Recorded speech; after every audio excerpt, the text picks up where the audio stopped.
not working. Hey. Hi, welcome back to another episode of Talking Through the Medias.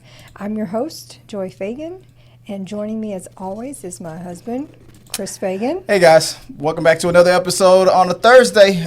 Good to have you guys with us and can't wait to talk about some of these topics. And we've also got Robert here with us. Welcome back to another episode of Talking Through the Medias. And I got the mic on.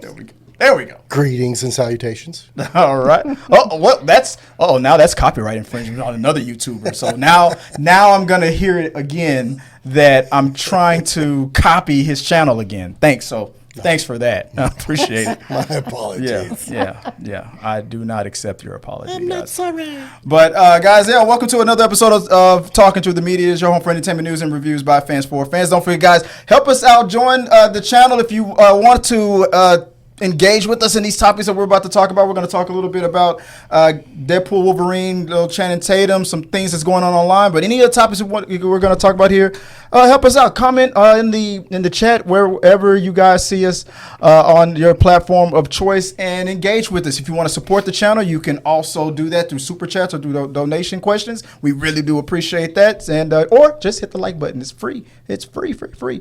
But let's get right into it, guys, because we don't have a lot of time. I gotta go to sleep. I'm tired. So without further ado, we already got a little spoiler here. So if you're watching, hey, what is the first topic of the week? A Different World sequel series is in the works at Netflix. A Different World was a spinoff of The Cosby Show that aired for 6 seasons on NBC from September 24th of 87 to July the 9th of 93, when I graduated high school. Oh, so many moons ago. Originally, it was centered on Denise Huxtable and the life of students at Hillman College, a fictional, historically black college in Virginia. And after Bonet's departure in the first season, the remainder of the series was mostly focused on Southern Belle Whitley Gilbert and then math whiz Dwayne Wayne. The sequel is going to be centered on their youngest daughter, who is now attending Hillman. Casting is yet to begin officially. We hear conversations with original cast members have taken place regarding interest and availability, and the response has been positive. What do you think? Well, I think as a guy who grew up with those shows like the Cosby Show and the spinoff, I think it's, and I'm not freezing because I'm trying to find the right thing to say or anything politically correct. I'm freezing because I was trying to remember the show that they were on. This is not a surprise because they were just recently on like a media blitz there was a tour going on. All of the cast members were there and touring and talking. And it was ongoing, and it was like, I think it was because of I think it was an anniversary or something like that. So watching that for a few weeks or months as that was building momentum, I was like, you know what, with this much publicity going around and a lot of people showing so much positivity, and the fact that we need some positive press of that whole era after what was going on with the Cosby Show, that is so far that's not a blemish. That's because he wasn't really a part of the show. It was a spinoff. I thought, hell, why don't they do a sequel series? But I didn't think, but when I didn't hear anything immediately afterwards, I was like, maybe it's not going to happen. So I was surprised. I was happy that this popped off. What about you, Robert? Did you watch any of these shows, or what do you think about this news that's going on? I did, and I think to really pull some of that feel and to get a good success off of the show, they are going to need to bring some of the original cast members to really give it a strong tie-in. Yeah. I mean, they got writers of plenty at Netflix, so, and a budget, so I don't foresee that being a problem. I do think to capture the feel and the nostalgia aspect of it, you're going to need some original cast members to really anchor that. Most definitely. What about you, Joy? What do you think about this whole situation here? I love it. I think, sometimes when we see stuff being brought back or whatever, it doesn't always fit. But I think especially because this is a show about college, it works. Like the whole thing fits. It doesn't feel forced because it's like, a lot of us that age now have kids in college. Yeah. So it makes sense. It fits together. It doesn't feel like, why are we rebooting? Why are we just bringing back, these, old people, we don't want to watch this. No, it makes sense. Their kid, they have a kid. We knew they were married before the show ever even ended. So, yeah, it totally makes sense that they would have a kid this age who would probably go to their parents' alma mater. And that the show was, such fun that people do. We need that. We need a little fun. What about Miss Bonet? Is it possible? I know that the Olsen twins did not come back for Fuller House, which everybody was hoping it would have been awesome. I do think there is a shot that even if it's just one episode, maybe the first episode, maybe the season finale, but I think, because I don't remember if she ever did or not, if she ever came back for the season finale of the original series. I don't think so. But I think she might surprise us. Anybody want to give a over or under 50% chance, 20%, 1% chance? Who wants to go first? What do you think? What is the chances of that? I think her being willing to do it is probable. I don't really think that it fits. She was only in it one season. It was supposed to be her show, but predominantly all these other guys. Yeah. So them making appearances and being part of the show totally makes sense. Her, to me, seems random. Just one season. It didn't follow her. We didn't see her graduate. We didn't see any of that. So to me, that would be more weird to be like, oh, hey, I'm here. Like, yeah. What about you, Rob? What do you think of the chances of Miss Bonet coming back? I like the chances. You like it? Not as a permanent character, most likely. Oh no. But I think that Netflix definitely has the budget, and I think it would, that is becoming a very common thing now, to give people the fan service that they're looking for, and make some appearances of some of the original characters that they love from their series. Yeah. So I think it would be a good play on their part. Absolutely. I'm calling it right now. She's the dean. She's gonna come back as the dean. No. I feel like for her they would, because it's a comedy. Like we would need it to if you're gonna do it, make a play on like, oh yeah, here's Denise.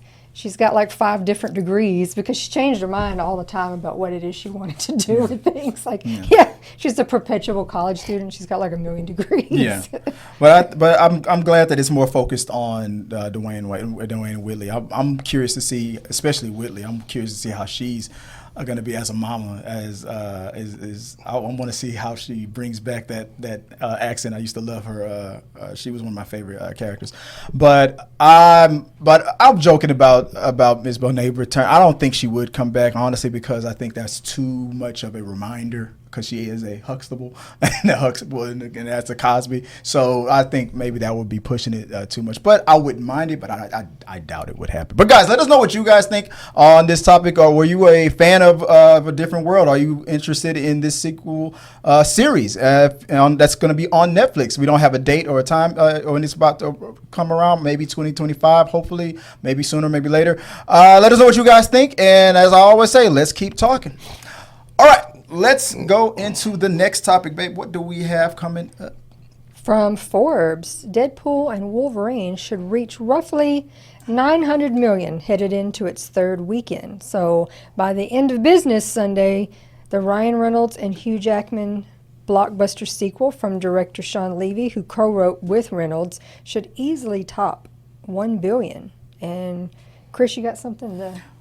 Yeah, I'm going to try not to curse as much because I'm super excited. I'm about to lose control, and I think I like it. I was fucking right. I said by the 3rd week. I know this isn't a major issue I know there's much more important things going on in the world, but when I'm right, I revel in it. I would have wished it would have made $1 billion on day one. I would have, but I crunched the numbers. And just like Nixon always points out, when it comes to this box office, I know my So that was just it. I just made this a topic just so I could just be like. He just want to be able to say, see? See? Told you. Yeah, you see? Told you so. Yeah. I mean, so 3rd week, why did you doubt me? Oh, I didn't. I didn't know. I don't think anybody said you were wrong. Why can't you guys just let me be great? Anyway, speaking of Deadpool and Wolverine, so one of the breakout performances from Deadpool and Wolverine was Channing Tatum as Gambit. Tatum was originally meant to play this character back in the day. I didn't know that originally from the Wolverine Origins. Origins, that he was the one that was up for consideration, and I think it was time he couldn't do the role. And a solo Gambit film was always in the cards. He was pushing for it. He campaigned for it just as hard as Ryan Reynolds did for Deadpool. But it was in green light limbo, and Fox was 1 foot in and 1 foot out. Then the whole Disney thing happened, and then it was out there. So the let's see here. Sean Levy gave him a chance to play the character, and everyone had a positive reaction to him as Gambit in the Deadpool Wolverine. The question is, a lot of people are coming up with this main question. Chained to his role, should Channing Tatum unlock Gambit's future in the MCU? What do you guys think about this? The topic has been brought up. People are saying he should. People are saying he shouldn't. I didn't get a chance to get the examples that I wanted to, but I'll just leave it to you guys. Like Robert, what do you think about? Have you had a chance to? I have. Has it finally happened? I did. Breaking news! Did get to watch Deadpool and Wolverine, and it was amazing. It was all I'd hoped. And as far as Tatum's character in that movie, yes, he killed it. I do think he put in his time. He did a lot of legwork to get this character established and to really get this role. And I'm super glad that he got the opportunity to do this. Yeah. As far as him continuing on in that role, in Marvel, I think it boils down to the right tool for the job. If it is a feel like this Deadpool movie, absolutely, I think he kills it. Mm-hmm. If it is a dramatic role or a darker role, I think that I might have a different opinion to most. But I think if it's a dark role or a more dramatic role, I do think there's someone that I would like a little more, and it would be Glenn Powell as a potential for that character. But there again, right tool for right job. If it's a comedic character, I don't like Glenn Powell for that job. I want Channing Tatum to really, really kill that. And he's done the legwork. He's put in his time and effort. He deserves to be able to get that role. So I do want him to get it, but there again, storyline, script needs to be the right tool for the right job. Awesome. What do you think, Joey? What do you think about the chances of, would you like to see Channing Tatum continue as I'd love the to see Gambit? him stay on as Gambit. You want to see him make a name for himself? Now, like a whole solo movie, I don't know if we're there yet. Because, we still had obviously Deadpool was a hit, but we still had a lot of duds. So I don't know that we're ready to just jump in there and make a whole movie. We may need to see how. Not just that he should be in a solo movie. No, just be in the MCU. I'd love to see him get to be in the MCU more, and then see if people, see if the popularity rises so that you could be like, justify, let's make a whole movie for you. Right. I'm gonna have to side with Robert 100%. When I went back and I looked at the actor, I forgot his name. I think it was from of Carter of Mars. Or was it something of Mars? What was that movie? Was it Carter of Mars? John Carter. John Carter of Mars. That was that actor who played Gambit. He physically, with that jawline, he looks exactly like Gambit from the cartoon and the comic book. But Channing Tatum also had to look down. I'm gonna 100% agree with you. Today, that Gambit could be played by Glenn. By what's his name? Glenn Powell. Yeah. I would. He's the it guy right now. If I was to cast, I would pick him.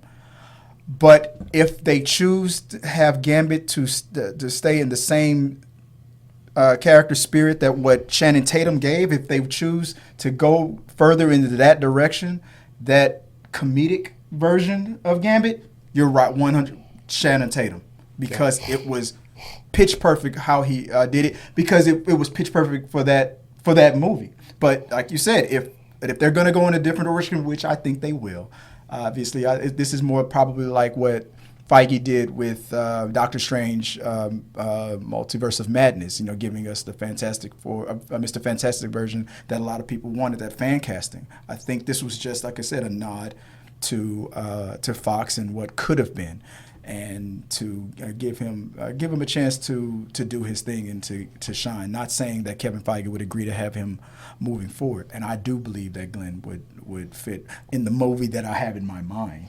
Yeah. Which we don't know yet. We don't have a script. We don't know. But if it's the same spirit of that same Gambit that Shannon gave us, keep him. I know Glenn is younger. I know Shannon is getting up there. I don't care. He crushed it. He came out of his daddy. He was born ready. He was like, "What up, Doc?" I know I messed that line up, but it was one of the best lines, and I love the fact that he's trending now, and I can't wait to see more of them. I think we got some comments going on. What up, Doc? What's happening out there? Who's commenting right now? Kevin Davis on our YouTube. What is he? Let's see what he's saying right there. He's going to pop up. Kevin Davis, Fox X-Men universe was pretty good. and Marvel Studios' focus will be fantastic. But they're not really going to be focused on Gambit. Yeah. Which we know. That part. Oh, and then, for all we know, when it's time, when Kevin Feige finally starts to focus more on the X-Men and whatnot, the X-Men might take the place of what the Avengers is doing. It'll probably be a bunch of solo X-Men movies, and then every few years, the X-Men movies will be the big main event thing. Or maybe it might keep both happening. Maybe Kevin Feige said that a X-Men versus Avengers is on the table. Could happen. It's more on the table than Marvel versus DC. So we got someone from Instagram saying really something. Doesn't like Channing Tatum. I guess that's fine. That's fine. You're allowed to be wrong. No, I was playing. But give him a shout out. Who's saying that? Drago Siege cosplay. Okay. I don't know if I'm saying that right. Says I think we follow each other. Yeah. Channing Tatum as Gambit was awful. He should not be Gambit. Oh no! Tatum was probably the worst cast for Gambit. Oh God! Gambit is not a comedic character. God. He's a charming and witty character, and that is not Channing Tatum at all. Oh man! They really didn't like that. But he came out of his daddy's like he was born ready. He sounds like a Glenn Powell fan. There you go. Say, how do you feel? Like I said, the right tool for the right job. Yeah. And a good instance of that is when Ryan Reynolds played Deadpool the first time. Right.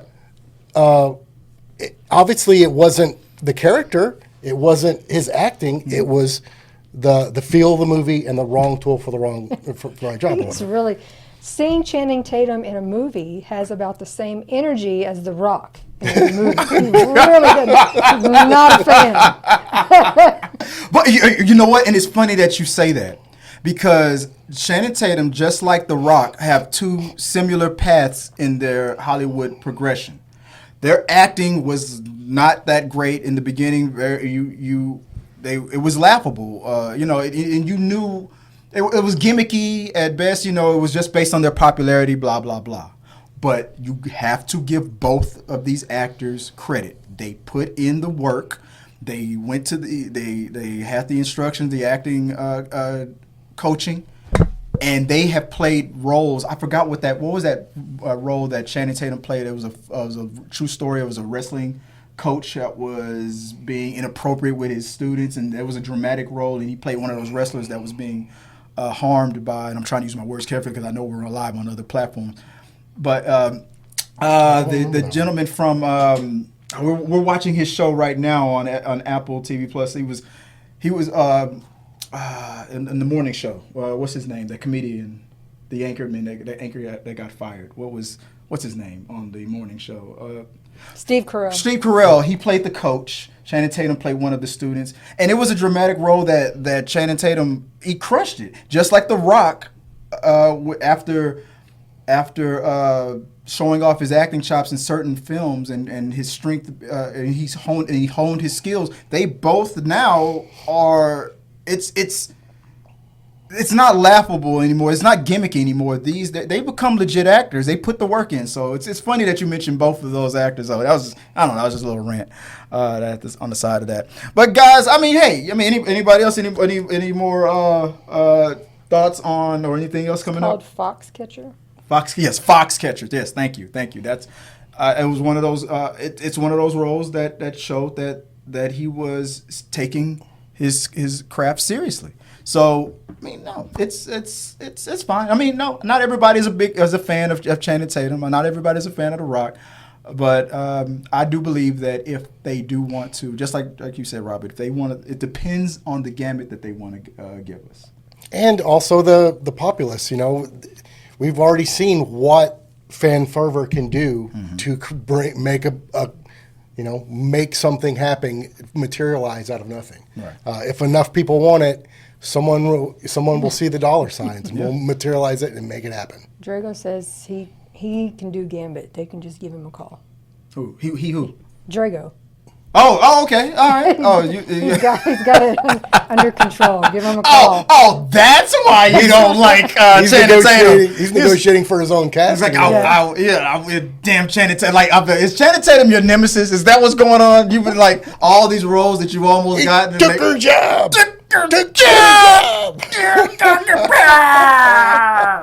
But guys, let us know what you guys think about Channing Tatum. Why is he so awesome? What do you think? Will Channing Tatum unlock the chains? You break the chain. This is why I chose this art right here behind me. See if I can. I'm gonna have to go to one of your guys' camera here. Let me see if I can show it, guys. This is why I chose that art behind. Go the other way there. Can he break the chains and unlock the Gambit moving forward? It's one of my favorite Gambit pictures from the comic books. I think that was like one of the first X-Men comic books I ever bought when he was locked up like that. He said something like, what pulls a man in all directions all at the same time and at the same time keeps them together? The answer was, it's his soul. Does Channing Tatum have the soul of Gambit? Or does Drago? Drago, is it Drago? Drago Siege Cosplay. Yeah, maybe it's him. Maybe it's Drago. All right, guys, let us know what you guys think, and let's move on to the last topic before we get out of here for the night. Babe, what is the last topic of the day?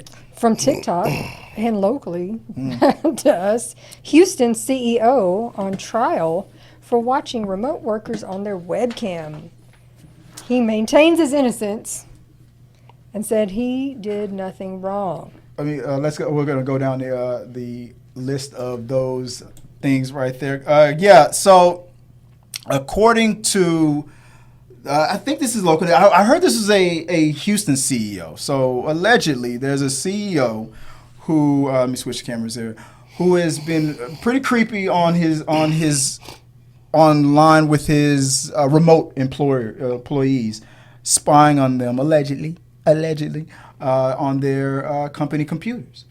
So we have a little rundown of a couple of things that's been brought up in this thing. So if you guys know anything else about, because I was looking for more information on this topic, and I could only find TikTok videos, and I could barely find any articles and whatnot. So Rob, have you seen anything on this topic, or have you just heard about it? I just heard about it, in some passing. It is definitely if they have some legitimate evidence on it, I hope they nail him to the stake. Yeah, there was. I guess, baby, you're looking it up, right? But yeah, that's exact what Joy's looking up right now. I've only been able to find people kind of talking about it. So this is a few of the things that I didn't have a chance to put a graphic up, but I'll just mention it right now. This is some of the things that was mentioned. What was going on in this conversation? Number one, the CEO. But I believe it's Dropbox is what I believe. What I heard. He's a CEO of the company Dropbox. He maintains his innocence and says he did nothing wrong. This was during court, and that when in question about spying on his employees, he admits that he did watch them, but he made sure he always averted his eyes when he was questioned. What about when they're undressing? What about when they're doing anything that you're not supposed to be seeing? I always avert my eyes. Well, then how do you know when to look again if you're not, looking at them under? That's pretty flimsy. Yeah.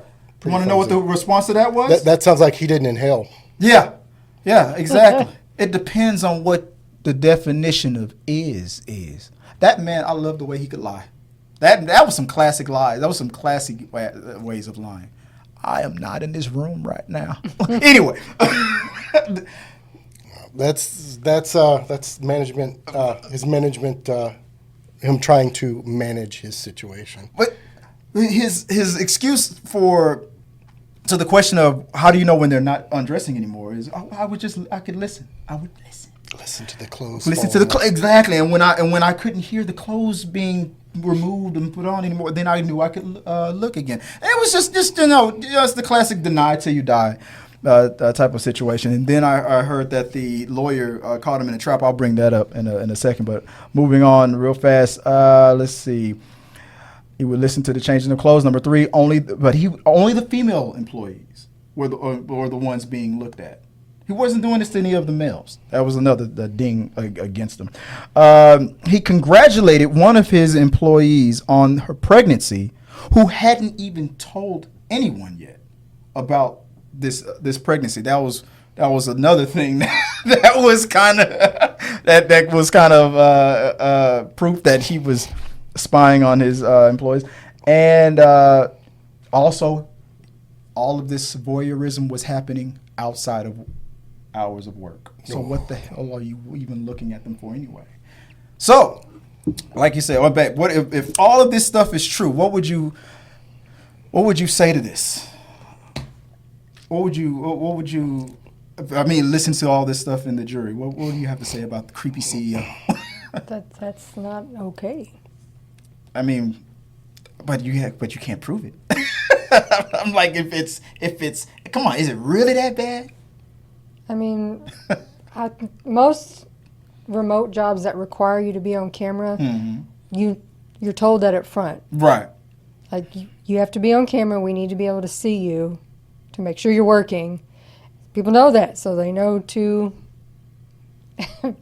not be in a location.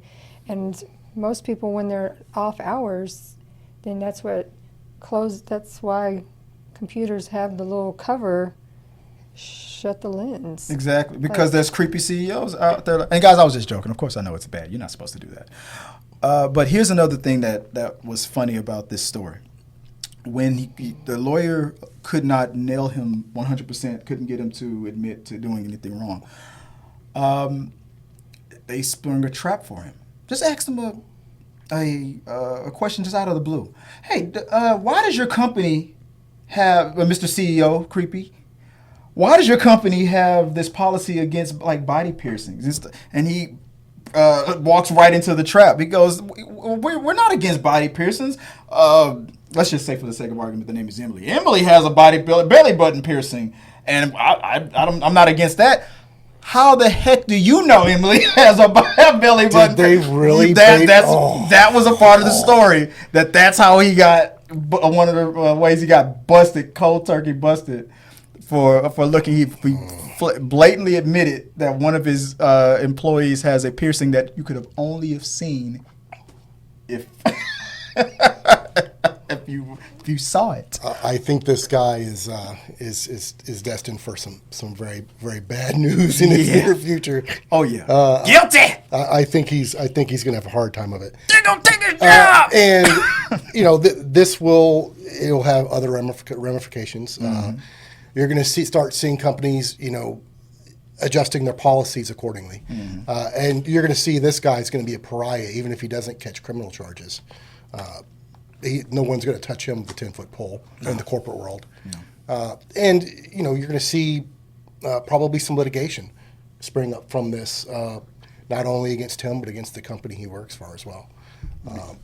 Their HR department is in for a very, very fun time. And their legal department is going to be in for a very fun time. There's going to be some money is going to exchange hands. If you don't know how to short stock, I don't know if they're publicly traded, but begin to short that stock very soon, because it's going to be a whirlwind. So anyway, that was just something that was going on, trending online. I wanted to just talk through, just get you guys' opinions on that. If you guys have any other opinions on that or any of the other topics that we brought up, say let us know. Let us know what you guys think about all those things. Guys, that is it. I don't think we have anything else brought up or anything new on any of the socials out there. Nothing yet. So yeah, that's it, guys. Thank you guys for joining us for another quick episode of Talking Through the Medias. I appreciate it. Let me see if I can get the names back up on here. There you go. So I'll just start to my right. Rob, if people want to find you online, where can they do so? You can find me on the socials at RXR Props. And Joy, if people want to reach out to you, where can they do so? With my permission only. My Instagram is Scrub Hats and More by Joy, and my TikTok is Viola Fagan. Why is my lower third not looking like y'all's? Where's my blue line? That's crazy. Guys, if you want to reach out to me, you can also do that at Chris W. Fagan on all the socials or at T3 Media Studios. Either or is fine. Just say hi. I'm talking to some people right now about collaborating, so look out for some fun things that's happening that might be happening in the future. This weekend, I may be attending a haunted Houston Horror Fest with Tyler from After Dark with Tyler is going, and she's like, you gotta go. All right, so fine. But I mainly only do one type of cosplay. So I may do that cosplay with a twist. So maybe you guys might get some more footage of that happen. Any chances of you breaking any appointments on a Saturday and joining me at Houston Horror Fest? Oh, Houston Horror Fest. Put you on the spot. This Saturday. This is we're celebrating my wedding anniversary this weekend. So yes, there's a chance. Happy anniversary. I mean, happy anniversary. Sorry about that. Possibly, maybe Sunday. Maybe Sunday. I won't. Are you going on Sunday or are you going on Saturday? Not even a little bit. Only Saturday. I'll only do Saturday. But yeah, I'll just put you on the spot now. But guys, thank you guys for joining us for another episode of Talking Through the Media. So until next time, guys, have a good one. Peace. Let's see if Thank you guys for watching our video. I really do appreciate it. Remember, you can support our show by becoming a member or a Patreon. So click the subscribe button. Don't forget to ring the bell for notifications so you'll never miss out on when we go live or post new content. Let's stay connected, grow this community together. Like, subscribe, comment, and let's keep talking.